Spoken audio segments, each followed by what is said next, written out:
Hey everyone, Margarita here. Okay, what an eventful day. So I went out and about here in Flatrock, Michigan, and a couple, like not too far from there, but another city or two very close to Flatrock. I did find one truck flushing. However, I do know they like to do that shit at night so nobody sees. So I'll probably go for a drive tonight. But on my first trip, I tried to go to the post office first, and then I immediately had to come back to my house. I could not go to the bank right from the post office, even though I was only gone 10-15 minutes. There was so much gas between my house and the post office and back that I almost shit myself, like literally. Funny, not funny. I literally almost shit myself before I even got back home into the toilet. And that shouldn't have happened. So that tells me how much gas is actually in the city of Flatrock, which means it's a really high amount for it to be like that. And then I went in the opposite direction and went to the bank, which is, not far in the opposite direction.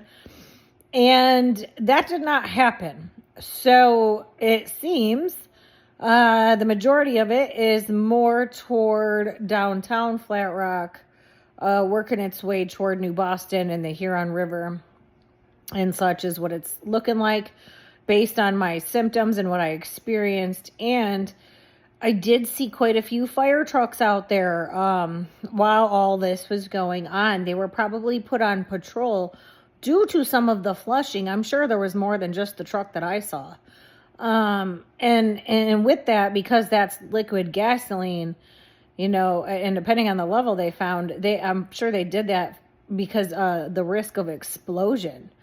And and that's not normal to see that many fire trucks between Brownstown and Flatrock. I saw, because Brownstown's the next city over here in Michigan, I want to say 6 or 7 trucks in the short little couple trips I made. That's not normal. So that happened, and there was less gas going in the opposite direction toward the bank because it took way longer. I didn't actually shit myself, but my stomach hurts really bad. And it's been hours, so it wasn't like a 5-minute thing. This is like hours. So, diarrhea is one of my ongoing symptoms. Should there be re-exposures to things? It's been this way my entire injury. I'm kind of used to it. I just have to make life modifications and accommodate the shit into my life. Like literally accommodate the shit into my life. So, funny, not funny. I'll do a whole episode on the diarrhea. Honestly, it's going to take me a whole episode. So I'll get more back on that. But there was something else I wanted to say. The 2 front tires on the truck were flat. Not all the way flat, but significantly low when I went to leave initially. And I had just filled those all not that long ago. It has not been that cold for the tires to go flat like that from the last time I had driven and the weather, and that's not normal, and those tires are fairly new. So I do believe that was intentional. I don't know who's responsible for that, but I'm pretty sure that was intentional.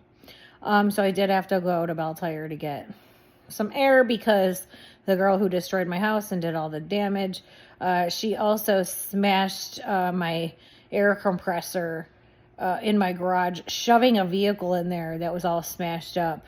And she just wanted to make excuses because she was talking all this shit about getting everything out of the house. When the air compressor is an amenity, it stays with the house, it came with the house. You should be fucking thankful that it was even here. And so she intentionally shoved a vehicle in here, smashing it into the corner and breaking it.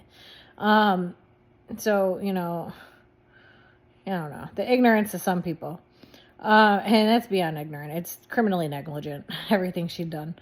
And, not only that, but I noticed that, I got a phone call on my old phone and I didn't find it for months and months, but I guess she had used me as an emergency contact at her children's new school, wherever she took them to after she was removed from my home in Detroit, and I got a message saying I needed to come get her kid because she's unreachable, doesn't have a working phone or whatnot. She has no support system, so she had to put somebody, otherwise her kids would be taken. So I was trying to get a hold of the school and let them know that to take me off the emergency contact and everything that they had done to my home and what's going on and the criminal negligence, and that she has no support system and should not be mothering these children because she's not parenting them properly. So I'll get more into that in its own series, but that's just a little update for my day. And I do have a 90-minute massage scheduled. So I'm going to go do that. I'm just hoping, like, with the particles in the air that, everything turns out fine. And hopefully I don't shit myself during the massage. All right, I'll be back. Bye.